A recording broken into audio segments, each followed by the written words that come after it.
আজ আমি তরকা করব। কড়াইটা সিদ্ধ করে রেখে দিয়েছি, ফোড়ন দিয়েছি, শুকনো লঙ্কা, পেঁয়াজ এখন ভাজছি।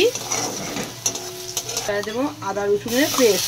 আদা রসুন পেঁয়াজ ভালো করে ভাজা হয়ে গেছে, তেল ছেড়েছে। এবারে দেবো টমেটো।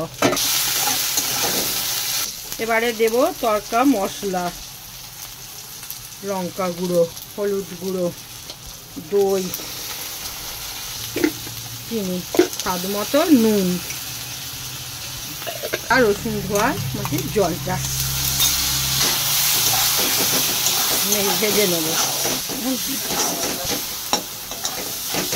দিয়ে দেবো একটু জল। সেদ্ধ কড়াই টাকা ডিমের ভুজিয়া।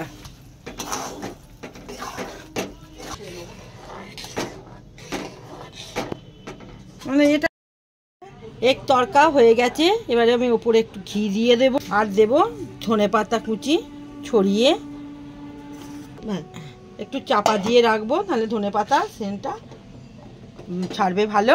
যদি বন্ধুরা তাহলে আমার চ্যানেলটাকে সাবস্ক্রাইব করবেন, লাইক করবেন এবং কমেন্ট করবেন।